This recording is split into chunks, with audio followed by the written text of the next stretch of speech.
Nah, itu tadi pesona surga tersembunyi dari Sumatera Barat ya, namanya Kembar Alahan Panjang. Ini suasananya tenang ya, iya, asri, terus juga penuh daya tarik yang mengingatkan bahwa Indonesia itu punya begitu banyak potensi wisata yang belum seluruhnya tersentuh. Benar banget, karena keindahan itu seperti bukan hanya memanjakan mata, tapi juga membuka ruang besar bagi perkembangan ekonomi masyarakat, terutama melalui sektor kreatif. Betul, dan tempat-tempat yang seperti tadi itu sebetulnya punya potensi besar ya, tentunya bukan cuma untuk wisata, tapi mengangkat ekonomi kreatif masyarakat di sekitarnya. Iya, ini cukup penting ya. Jadi obrolan seru kita di pagi hari ini adalah kita akan membahas tentang bangun desa wisata untuk ekonomi kreatif. Gimana sih desa-desa di Indonesia yang punya alam budaya sampai cerita unik ini bisa berkembang menjadi desa wisata yang berdaya dan bisa jadi sumber penghasilan baru buat masyarakatnya ya. Betul, soalnya kalau sebuah desa bisa mengelola potensi wisatanya, peluang untuk kuliner lokal, terus kerajinan tangan, terus juga UMKM sampai produk kreatif itu langsung kebuka ya tentunya, dan ini bikin roda ekonomi jadi muter lebih cepat. Benar, dan di pagi hari ini sudah bersama kita Komisi 7 DPR RI Bapak Samuel Watimena yang punya peran penting tentunya dalam mendorong riset, teknologi, inovasi, dan energi yang semua halnya sebenarnya bisa mendukung banget perkembangan desa wisata di tanah air. Selamat pagi Pak Samuel. Selamat pagi Fahmi. Salam sehat. Salam sehat ya. Terima kasih Pak Samuel sudah hadir di studio TVRI Jendela Negeri. Jalan kaki ke sini? Apa enggak? Karena tetangga kita. Hampir jalan kaki. Hampir jalan kaki ya. Oke, Pak Samuel tapi sehat ya. Amin. Selalu vibes-nya tuh aura positifnya terpancar nih. Amin. Ya. Tapi ngomong-ngomong nih Pak Samuel, kalau kita membahas tentang membangun desa wisata, sebetulnya apa fondasi utama dalam membangun desa wisata yang berkelanjutan nih saat ini? Yang utama desa tersebut memang punya potensi. Potensinya itu bisa alam, potensinya bisa buatan. Yang kedua, masyarakat di desa tersebut perlu paham akan apa yang mereka miliki. Karena kalau mereka tidak ada sense of belonging, merasa ini milik saya, dan punya keinginan untuk hospitality, menerima tamu-tamu yang datang untuk juga menikmati alam desanya. Nah, ini dua modal yang menurut saya kuat untuk menggulirkan sebuah desa wisata. Karena dengan keinginan itu nanti mereka akan berkreasi. Ya, apa yang harus saya lakukan ya? Dan ada baiknya kalau kemudian seluruh mata rantai di desa itu dikerjakan oleh orang setempat. Karena yang paling paham mengenai keadaan desa tersebut, gaya hidup masyarakatnya itu adalah orang desa tersebut. Nah, yang utama juga dengan mereka memahami apa yang mereka miliki, mereka jadi punya rasa percaya diri. Jadi tidak menjadi orang lain. Karena kedatangan tamu, lalu mereka merasa harus menjadi orang lain. Padahal kita tuh tamu selalu datang ke suatu daerah kalau daerah tersebut punya karakter dan ciri. Terutama lifestyle. Lifestyle ini kan yang menjadi sangat unik di negara kita yang kepulauan ini. Apalagi jadi budayanya beda-beda ya. Itu dia. Karena kita kepulauan benar-benar berbeda. Bahkan terkadang di satu pulau Jawa aja itu bisa berbeda-beda karakternya gitu. Terus kalau kita memanfaatkan potensi dari desa-desa wisata itu, ini kan Indonesia cukup ada ragam budaya, suku bangsa gitu ya. Ini harusnya kita punya potensi itu yang lebih kuat kan ya? Sangat kuat. Sangat kuat. Ini yang kemarin saya juga sampaikan waktu RDP dengan Menteri Pariwisata, juga dengan Menteri Ekraf. Setiap daerah kita tuh mulai dari feature wajah yang tadi kita bicarakan sudah berbeda. Rambut kita berbeda. Cara makan kita berbeda. Wasra kita berbeda. Scenery kita berbeda. Bunyi-bunyian yang kita dengar berbeda. Kita di hutan, kita di pinggir sungai, kita di sawah, itu berbeda. Nah, ini kan kaya banget. Tapi memanage hal ini karenanya butuh bidang-bidang lain. Tidak hanya dari Kementerian Pariwisata, akademisi dibutuhkan, ya, para pelaku seni dibutuhkan, sehingga mereka melakukan seni yang betul sesuai daerah mereka. Cara makan yang berbeda. Beda. Tapi itu bisa menunjukkan daya tarik desa supaya lebih cepat menarik wisatawan gak sih? Betul. Selain mungkin tadi yang disampaikan Pak Samuel, ada cara makannya, Betul. terus budayanya. Betul. Ada lagi hal yang lain mungkin yang bisa menjadi daya tarik untuk desa itu sendiri. Wastranya, kostum tari-tariannya, alas kakinya, kebiasaan mereka untuk beristirahat, ya, waktu-waktu mereka. Nah, kadang-kadang kita pergi ke luar negeri, di siang hari kita nggak bisa shopping. Kenapa? Karena itu waktu tidur siangnya masyarakat di situ. Nah, ini kan jadi sebuah ciri. Yeah. Di suatu negara kita nggak bisa belanja sampai malam, di mana kita di Indonesia, di kota besar khususnya, bisa sampai jam 10 malam. Ya, di beberapa negara di luar, dia jam 5 sore udah berhenti. Ya, karena mereka sudah ada concern mengenai kenyamanan tubuhnya, kesehatannya mereka. Nah, ini kan jadi sebuah pemahaman yang kita sendiri di lokal perlu tahu. Kalau di Kalimantan lifestyle-nya kayak apa sih? Di Maluku kayak apa sih? Di Jawa Tengah kayak apa sih? NTT kayak apa sih? Di Aceh kayak apa sih? Gitu loh ya. Di Jawa Barat kayak apa sih? Kan berbeda. Nah, saya ambil contoh waktu itu. Satu potong ayam secara kuliner ya, kita minta masak di Papua dan di berbagai daerah, itu hasilnya berbeda. Ya kan? Bumbu-bumbunya beda, pengolahannya berbeda. Nah, ini perlu dibantu capturing oleh anak-anak muda melalui gadget. Menarik gitu, nih kira-kira. Ada peran anak-anak muda juga di Sangat, sini ya. sangat. Dan ekonomi kreatifnya di situ ya. Betul. Ya.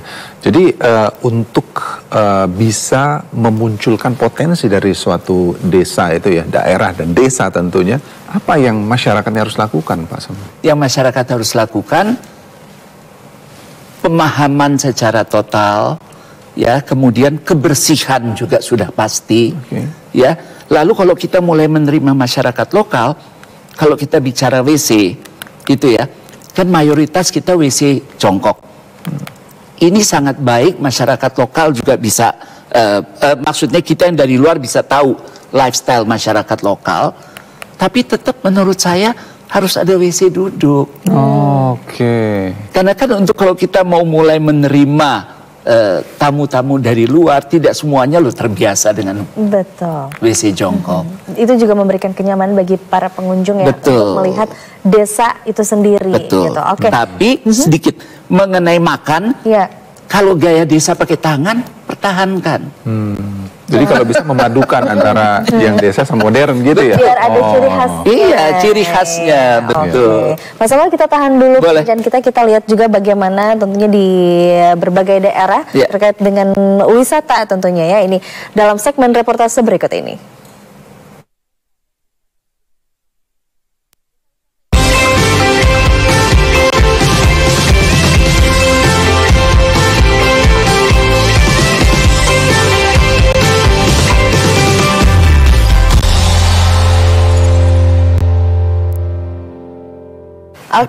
Yang pertama kita akan ke Sulawesi Utara terlebih dahulu, di mana Sulawesi Utara terus menunjukkan perkembangan sebagai destinasi tujuan wisatawan di Indonesia nih pemirsa.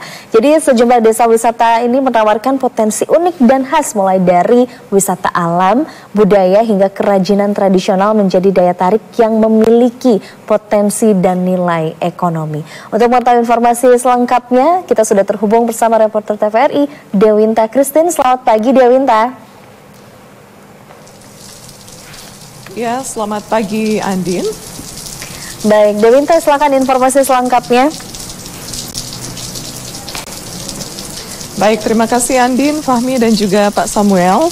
Dari Sulawesi Utara, sejumlah desa wisata seperti desa wisata Budo, kemudian desa wisata Serawet, desa wisata Pulisan, ini menawarkan pengalaman wisata alam yang memadukan budaya, alam dan juga kehidupan masyarakat lokal.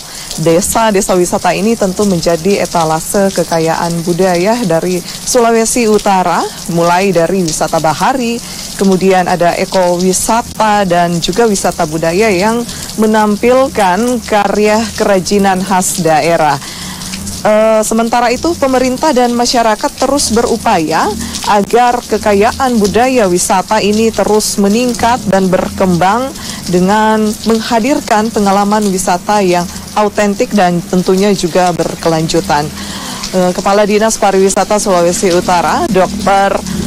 Devi Thanos menyampaikan bahwa wisata Sulut dengan berbagai potensi yang dimiliki tentu adalah peluang yang besar untuk meningkatkan sektor wisata, pariwisata, ekonomi kreatif.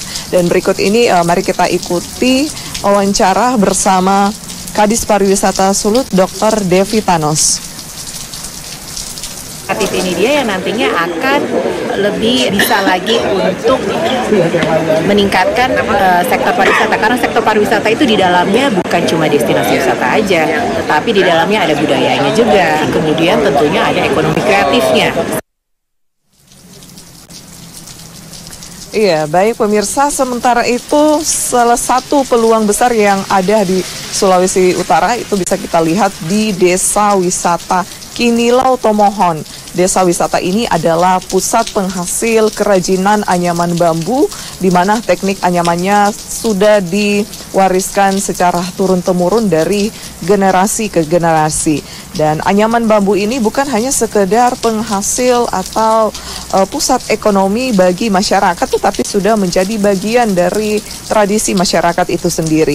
Berbagai kerajinan karya masyarakat seperti tampa, kemudian ada bakul dan juga berbagai hiasan rumah seperti lampion yang bahkan ini sudah laku terjual hingga ke luar negeri.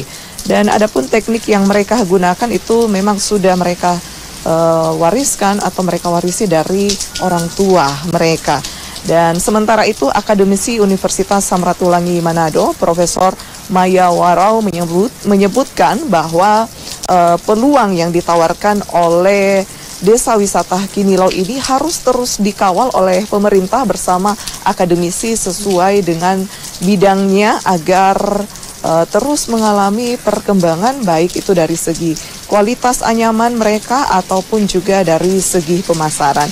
Dan berikut penyampaian langsung dari Profesor Maya Warau, Universitas Samratulangi Manado.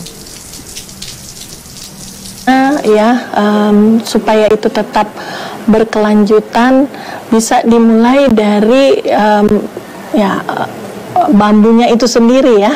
Jadi untuk mengembangkan dari bambunya ya diolah untuk menjadi bahan baku yang baik.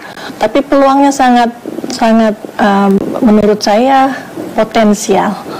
Hanya perlu didampingi dan terus-menerus berkelanjutan.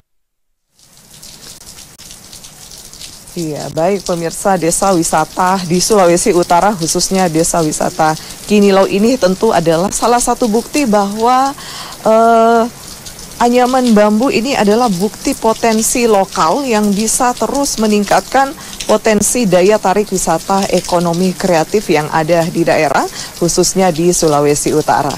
Demikian laporan kami dari Sulawesi Utara, Andin, Fahmi dan juga Pak Samuel. Baik, Dewinta Christine, terima kasih atas informasi Anda. Selamat bertugas kembali.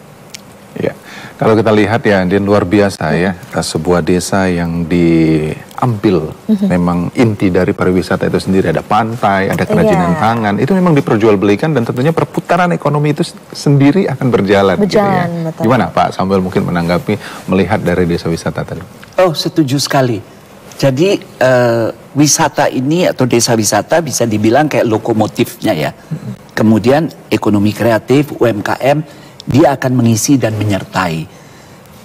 Yang saat ini bisa ditingkatkan lagi, para pelaku ekonomi kreatif maupun UMKM melihat keunikan dari desa wisata ini apa sih?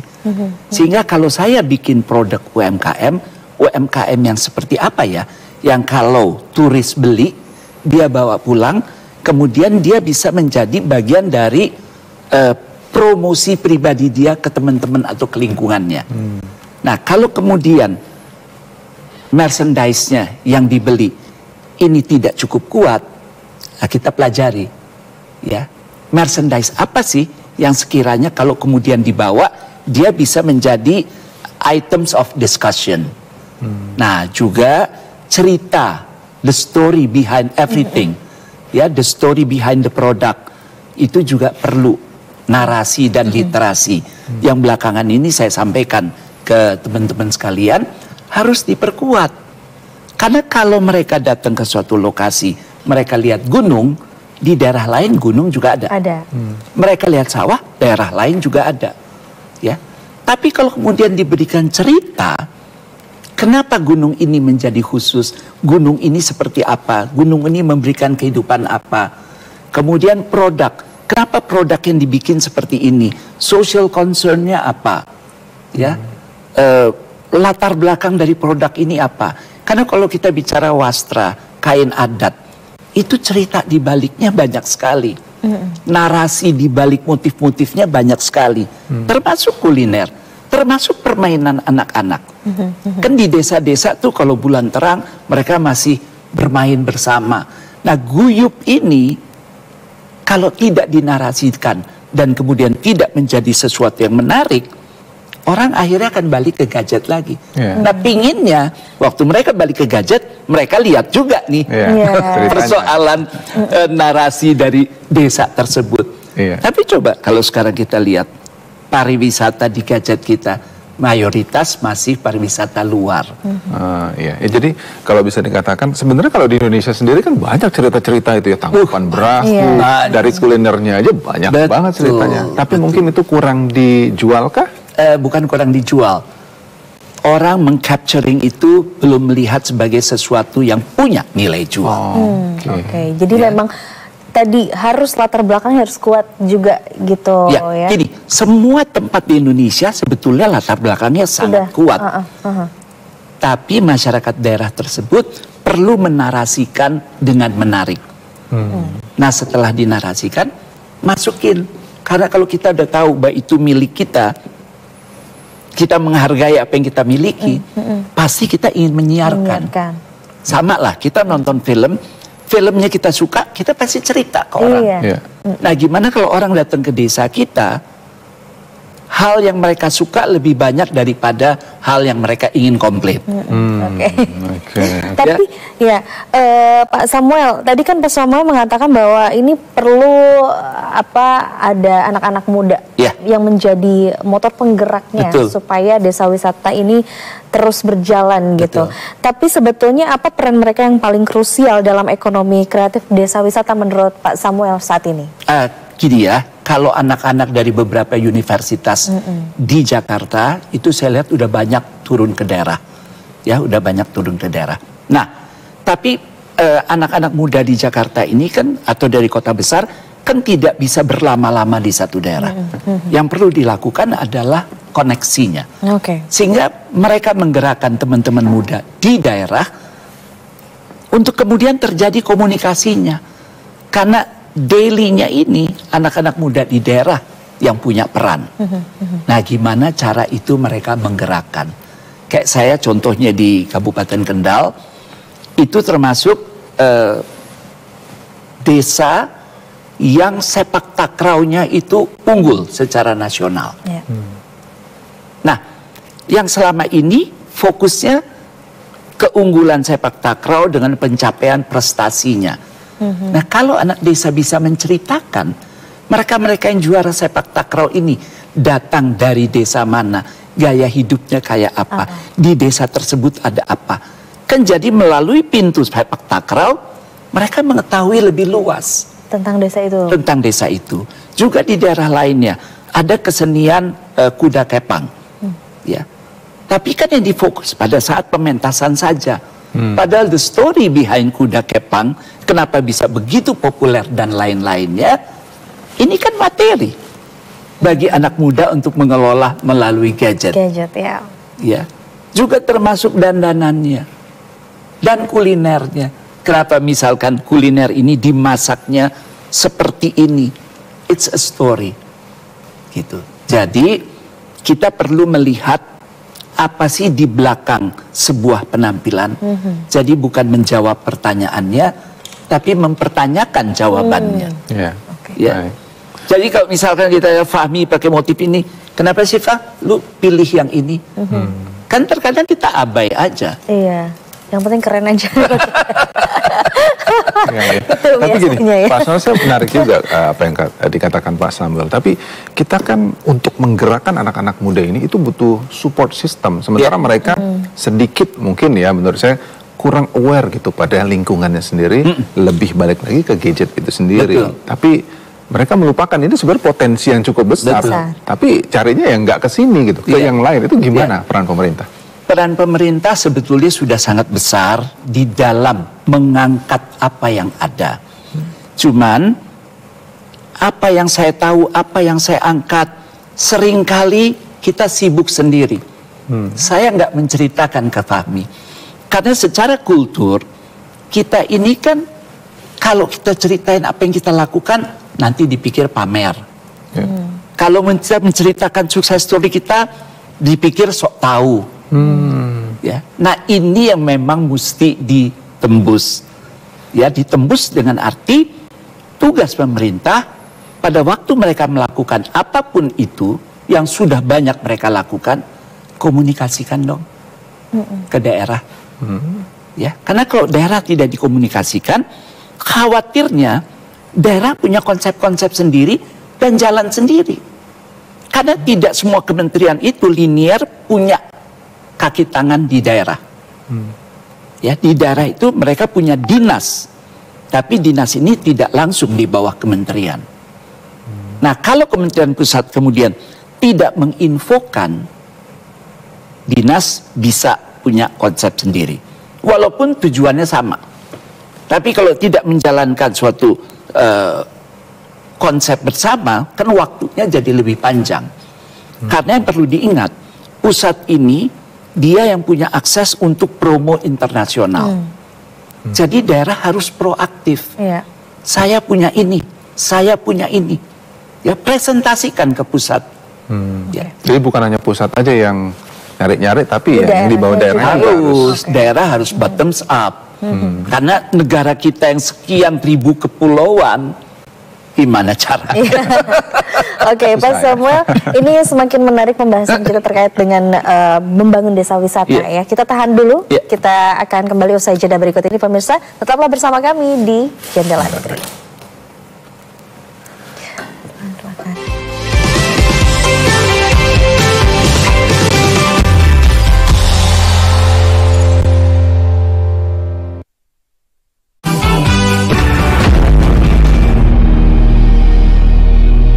Sosok-sosok inspiratif yang memberikan manfaat bagi masyarakat serta mengangkat realita kehidupan yang terjadi dari berbagai penjuru tanah air.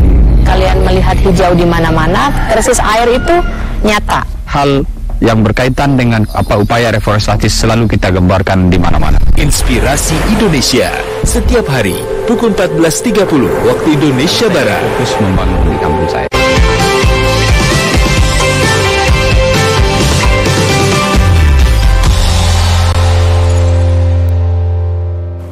Oke, terima kasih pemirsa, Anda masih bersama kami di Jendela Negeri. Ya pemirsa, kita akan melihat seperti apa di Sumatera Barat yang memiliki sejumlah desa wisata potensial dengan daya tarik unik. Nah, desa wisata unggulan Sumatera Barat juga telah mendapatkan pengakuan dan penghargaan terhadap kemampuannya dalam mengelola desa wisata. Dan untuk mengetahui informasi selengkapnya, kita telah terhubung bersama reporter TVRI Aser Fania. Selamat pagi, Aser. Iya, selamat pagi Fahmi, Andin, dan juga Pak Samuel. Iya, silakan dengan informasi selengkapnya, Asya. Baik, terima kasih. Selamat pagi juga saudara. Berbicara tentang desa wisata, bukan sekedar destinasi liburan, tetapi merupakan sumber daya tak ternilai yang mampu menggerakkan roda ekonomi dan juga meningkatkan kesejahteraan masyarakat. Desa wisata ini merupakan model pengembangan ekonomi kreatif di pedesaan yang memanfaatkan potensi lokal untuk meningkatkan kesejahteraan masyarakat melalui inovasi dan juga kreativitas. Konsep desa wisata ini mengintegrasikan pariwisata dengan ekonomi kreatif dengan masyarakat yang terlibat langsung dalam pengelolaan atraksi, produk kerajinan, kuliner, dan pertunjukan seni untuk menciptakan nilai tambah bagi wisatawan dan meningkatkan pendapatan desa. Sumatera Barat sendiri memiliki sejumlah desa wisata potensial dengan daya tarik unik, seperti desa wisata Nagari Sijunjung yang kaya budaya dengan rumah gadang kuno, desa wisata Kubu Gadang yang menawarkan atraksi pencak silat di tengah sawah, dan desa wisata Nyarai dan juga desa wisata Pariangan di tanah datar. Dengan kondisi geografis dan juga populasi yang ada, Sumatera Barat tentunya memiliki potensi yang sangat besar dalam pengembangan desa wisata terbanyak. Dalam beberapa tahun terakhir, desa wisata unggulan Sumatera Barat juga telah mendapatkan pengakuan dan juga penghargaan terhadap kemampuannya dalam mengelola desa wisata ini. Tahun ini pemerintah daerah Sumatera Barat juga telah menyusun program unggulan dengan program Nagari Kreatif Hub. Dengan salah satu wujud desa wisata kreatif, penggerakan aktivasi ini nantinya akan berbasis sebagai partner place platform dan juga ekosistem untuk ekonomi kreatif dengan konsep digital. Desa wisata ekonomi kreatif memanfaatkan potensi yang ada di daerah itu sendiri seperti wisata alam, kuliner, dan juga paket ekonomi kreatif kria yang dapat menjadi peluang besar untuk pengembangan. Sehingga masyarakat ini harus bisa mengubah mindset dan juga terus berinovasi dalam mengembangkan konsep pariwisata yang ingin ditawarkan kepada pengunjung. Pengamat pariwisata Sumatera Barat menilai Sumatera Barat sendiri mempunyai potensi besar dalam pembangunan desa wisata untuk optimalisasi ekonomi kreatif melalui pengembangan potensi lokal, melalui inovasi dan juga digitalisasi. Selain itu, saudara, Sumatera Barat juga memiliki kearifan lokal yang bisa dijadikan sebagai bentuk pengembangan konsep pariwisata ekonomi kreatif di masyarakat. Dan juga namun masyarakat tentunya harus berani untuk mengubah mindset, dan juga pemerintah harus siap untuk terus mensupport dan juga mendukung desa wisata ini. Dan berikut keterangan dari salah seorang pakar pariwisata Sumatera Barat. Untuk desa wisata kreatif itu kan sebenarnya adalah bagaimana memanfaatkan potensi yang ada di daerah itu sendiri. Misalnya mungkin dia belum punya potensi untuk menggagas ke digital, tapi mungkin diperlukan semacam scaling up ya untuk meningkatkan produksi atau memulai produksi yang mungkin dianggap biasa saja bagi orang lain, tapi ternyata menjadi potensi yang besar, potensi ekonomi yang besar untuk dijadikan sebagai ekonomi kreatif. Sementara itu, saudara, salah seorang ketua Pokdarwis Nagari Pariangan bertekad akan terus mengembangkan konsep-konsep wisata yang menarik untuk desa Pariangan. Sebagai salah satu desa wisata Pariangan di Kabupaten Tanah Datar, Provinsi Sumatera Barat ini menyajikan paket wisata kompleks yang memadukan antara keindahan wisata alam yang memukau, kuliner, dan juga budaya yang otentik, serta fasilitas pengunjung seperti akomodasi dan juga kuliner lokal. Selain keindahan alam, desa ini juga kaya akan sejarah dan juga budaya. Menjadi kampung halaman tertua di Minangkabau dan memiliki banyak peninggalan-peninggalan seperti rumah gadang tradisional dan juga masjid Islah. Dan juga desa wisata Nagari Pariangan ini juga dikenal sebagai desa wisata terindah di dunia dan juga terkenal dengan ekonomi kreatif mereka dengan kerajinan batik Tuo Pariangan serta kerajinan pandai besi mereka. Dan juga desa wisata ini diyakini dapat membangun pertumbuhan ekonomi kreatif masyarakat di daerah. Dan berikut keterangan dari salah seorang ketua Pokdarwis Nagari Pariangan. Paket seni tari. Jadi kalau di Siko yang lah kami jual itu ada tari randai, ada tari piring, ada tari pasambahan. Alhamdulillah dari 2002 balik sampai 2025 kini itu kunjungan ke Pariangan selalu meningkat. Yang membuat awak terasa gak senang seketik ya sebagai ketua Pokdarwis. Itu yang berkunjung ke Pariangan itu mayoritas orang-orang yang telah berulang. Ya, desa wisata di Sumatera Barat mendorong ekonomi kreatif dengan memanfaatkan potensi lokal seperti kerajinan tangan dan seni budaya, serta mengintegrasikan pengembangan destinasi dengan program-program seperti Nagari Kreatif Hub dan juga dukungan dari kementerian. Pengembangan ini tentunya dapat menciptakan peluang usaha, lapangan kerja, dan juga memperkuat identitas daerah, sehingga desa wisata ini diharapkan dapat membawa dampak positif yang signifikan di berbagai bidang, terutama terhadap ekonomi, sosial, budaya, dan lingkungan masyarakat setempat. Demikian laporan dari Kota Padang, Sumatera Barat. Kita kembali ke studio. Terima kasih Asarfania. Iya, ini luar biasa ya, Din, kalau kita lihat ya tadi ya. Di Sumatera Barat banyak ya. Kuliner ada, keindahan alamnya aja, budayanya juga dijual itu. Iya, oke, kita kembali lagi bersama Pak Samuel. Pak Samuel, tadi kita lihat di Sumatera Barat juga banyak desa wisata atau ini banyak juga yang viral nih Pak. Tapi kalau misalkan ngomongin yang viral di media sosial nih ya, bagaimana strategi agar desa wisata ini tidak cuma viral sesaat saja, tapi juga bertahan lama dan terus bertumbuh nih Pak Samuel? Jadi gini, sebuah desa wisata menurut saya akan bertahan lama dan bertumbuh kalau masyarakatnya peran serta. Dan jelas-jelas kemudian perekonomian jadi lebih baik. Nah, kalau kita tahu yang menyebabkan perekonomian lebih baik ini adalah hal-hal ini, tentunya kita akan menjaga hal tersebut. Ya, tapi yang juga perlu menurut saya masyarakat itu juga terbuka. Kalau ada masukan dan komplain itu jangan panik, ya. Tapi dengarkan, karena nggak mungkin masyarakat akan komplain kalau dia tidak punya harapan untuk desa wisata itu menjadi lebih maju. Jadi jangan melihat keluhan itu sebagai sesuatu yang memojokkan. Tapi kita harus mulai melatih diri. Keluhan itu karena dia punya kepedulian terhadap kita. Nah, ini yang kemudian menurut saya akan menjadi sustain. Dan kembali lagi, menceritakan segala sesuatu. Saat ini kita dibantu dengan gadget, dengan sosial media. Ini kan bantuan besar. Ya. Jadi gunakan secara positif hal tersebut gitu. Apapun. Karena masyarakat akan mencari keunikan untuk datang ke suatu tempat. Iya, tapi penggunaan dari media sosial ataupun gadget itu sendiri, kadang yang ngerawat desa wisata ini kan sesepuh-sepuh banyak ya. Tapi yang anak mudanya ini yang sepertinya harus ada sinergitas. Persis, dialog itu yang tadi saya sampaikan. Jadi anak-anak yang mau bermain gadget, kulo nuwun dong, ngobrol dong. Karena biar bagaimana yang tua ini yang punya wisdom, yang punya kebijaksanaan, yang faham.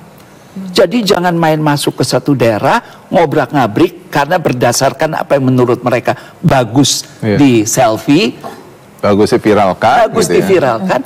Kulo nuwun dong. Ya. Nah, kulo nuwun ini menjadi penting dan menjadi modal juga. Ya. Kayak contohnya, banyak kita lihat permainan anak, enggrang dan segala macam. Kok kesannya jadul ya? Karena yang dilihat hanya permainan dengan alat yang sederhananya. Tapi fungsi dari alat itu, efeknya terhadap kesehatan kita, ya waktu kita main engklek dan segala macam, itu tidak diceritakan. Ya. Bagaimana keguyupan gotong royong bisa timbul karena anak dari kecil diajarkan permainan tradisional. Itu belum diceritakan. Jadi waktu kita main gatrik, cetek, tak. Ini kan masalah ketepatan dan refleksi. Gatrik ya. Kemudian pada saat kita main sorong gitu ya, yang jaga-jaga, ini kan masalah koordinasi. Yang dilatih secara local wisdom. Gatrik itu yang ada yang kayu juga lalu dicek. Kalau gatrik itu bahasa mana ya Pak? Ya nanya bahasa sekarang. Karena kalau di Medan, namanya apa? Patok lele namanya. Nah iya betul, ya betul. Setiap daerah nah ini juga unik nih kan. Ini kan narasi lagi. Setiap daerah permainan yang sama bisa berbeda penamaannya. Ceritain dong. Ceritain dong. Ya kayak kita main karet atau yang biasa dibuka kemudian yang plek plek plek. Coba itu efeknya buat kaki kita kayak apa? Oke, ini menarik. Amazing. Amazing banget ya. Nah, balik lagi Pak Samuel terkait dengan desa wisata untuk ekonomi kreatif nih. Bagaimana sih sebetulnya memastikan bahwa ekonomi kreatif di desa wisata itu betul-betul memberikan dampak ekonomi untuk warga lokalnya? Satu, kalau materi dasar dari daerah tersebut. Jadi tidak hanya produksinya yang diproduksi oleh masyarakat di sana. Tapi seperti tadi saya dengar ada bambu yang digunakan, ya, dan juga di daerah saya di Kabupaten Semarang ada eceng gondok, ya, yang eceng gondok itu ada di mana-mana. mereka gunakan untuk produk. Nah, ini yang menurut saya ekonominya akan berputar tidak hanya pada pelaku yang membuat produksi itu, tapi mulai dari hulu ke hilirnya harus dipikirkan. Nah, kemudian hulu hilir dipikirkan, baru deh kita mulai masuk ke ekonomi kreatifnya. Kalau yang nenek moyang saya bikin model ini, yang sekarang bikinnya apa dong? Sekarang kita mulai lihat ya. Dulu anyaman dan lain-lain dibuat untuk tas, keranjang, tempat buah dan lain-lain. Tapi sekarang anyaman banyak dibikin untuk tempat HP. Ya kan? Jadi memang mengikuti kebutuhan saat ini. Gitu. Oke, baik. Nah, Pak Samuel, lalu bagaimana DPR ini untuk memastikan pengembangan desa wisata ini tetap sejalan, tetap terus hidup? Apalagi sekarang kan harus ramah lingkungan. Ya, gitu. Betul. Itu gimana, Pak? Betul. Jadi itu kan yang kita hand in hand atau kita bersama seringkali melakukan rapat dengar pendapat untuk mendengarkan dari kementerian konsep kerja yang mereka sudah punya apa dan apa saja yang mereka sudah lakukan melalui kedeputian maupun kepada kepala-kepala dinas ya dan para direkturnya. Kemudian mereka bersama DPR RI itu membuat bimbingan teknis, membuat pelatihan-pelatihan. Nah, ini yang menurut saya pada saat kita RDP dengan kementerian, kemudian kita turun reses, kita mendengarkan dari masyarakat, kita menggerakkan masyarakat, melakukan pengawasan kita. Nah, circle ini yang menurut saya sudah ada dan semakin baik. Dan istilahnya saat ini kan kita pentahelix ya. Jadi ada akademisi terlibat, gitu ya, ada pemerintah terlibat, ada swasta yang terlibat, ada DPR RI yang terlibat, gitu. Jadi memang harus terus berputar seperti itu untuk menciptakan desa wisata yang landai. Betul, betul. Tapi Pak Samuel, selama ini Pak Samuel kan tidak hanya juga mendengarkan, tapi juga kadang turun langsung ke beberapa desa atau daerah gitu. Ada nggak contoh desa wisata yang sukses ataupun menarik perhatian Pak Samuel yang mungkin bisa dijadikan contoh untuk desa-desa lain menjadi desa wisata untuk ekonomi kreatif? Kalau menurut saya, kalau di saya di Jawa Tengah tuh ada desa Kandri, ada desa Batik, ya, ada macam-macam desa, saya nggak hafal satu persatu. Dan di daerah lain juga banyak sekali desa-desa wisata yang menurut saya bisa dicontoh. Nah, karenanya saya juga sampaikan ke Kementerian Pariwisata, sukses story dari desa-desa wisata di-share dong ke desa yang lain. Paling tidak linknya atau liputannya. Dan saya juga sampaikan kepada Kementerian Ekonomi Kreatif, kreativitas dari satu daerah bisa jadi di daerah yang lain juga punya materi dasarnya, tapi mereka belum melakukan hal tersebut. Cross sharing dong, lintas ini, gitu. Dan kita di DPR ini kan praktis ada perwakilan dari seluruh provinsi, dari seluruh desa kabupaten. Kalau kita terinfo akan hal itu, ini akan menjadi bekal yang positif untuk kita berbagi. Jadi kembali lagi komunikasi. Sharing is caring ya. Sharing is caring. Jadi paling tahu tuh desa penglipuran di Bali yang banyak banget orang itu update di media sosial. Padahal ada juga kan desa di NTT, Jakarta, gitu Pak ya. Karena kebersihannya segala macam ini kan sekarang menjadi isu ya. Masalah kebersihan, kemudian social concern, ya, ini menjadi isu yang menurut saya bisa menjadi booster tambahan untuk desa wisata. Gitu. Terakhir Pak Samuel, singkat saja apa harapan dan mungkin pesan yang ingin disampaikan Pak Samuel agar kita bisa bersama-sama membangun desa wisata untuk ekonomi kreatif ke depannya? Jadi gini, yang paling utama kalau saya bilang kita harus membina desa wisata supaya bisa mandiri. Untuk bisa mandiri, desa wisata itu harus punya harga diri. Untuk bisa harga diri, desa wisata itu harus menghargai diri. Dirinya ini bukan personal, tapi dirinya adalah desa tersebut. Sehingga pengetahuan mengenai desa tersebut, apa keunggulan desa tersebut, apa yang bisa saya presentasikan ke teman-teman di Indonesia lainnya, itu cara kita menghargai apa yang kita miliki di desa kita. Kalau kita udah miliki itu, semesta akan mendukung kita untuk mengarahkan apa yang akan kita lakukan. Semesta akan mendukung kita. Luar biasa sekali. Sama satu lagi, kalau jalan-jalan orang Indonesia jangan keluar, mendingan di dalam aja gitu. Untuk melihat desa-desa Indonesia ini. Tapi itu dia perlu bantuan untuk menginfokan melalui sosial media. Dilengkapi dengan narasi yang baik. Narasi yang benar. Itu dia.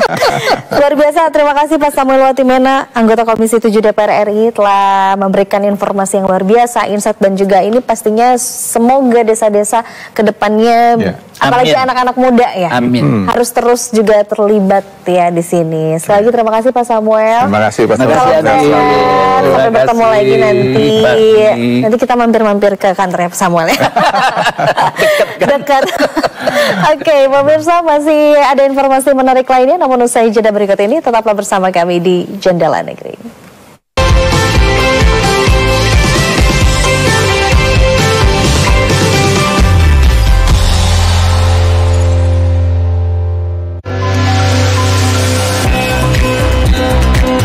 Bentangan alam nan memukau, seni dan warisan budaya yang beragam. Mari jelajahi keindahan Nusantara melalui program Pesona Indonesia setiap hari pukul 14 waktu Indonesia Barat.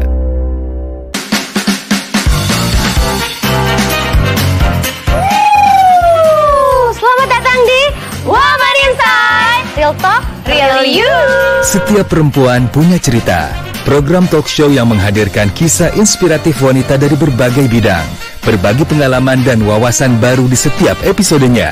Bersama host Berliana Lovel dan Meisita Lomania. Women's Insight, setiap Jumat pukul 8 waktu Indonesia Barat.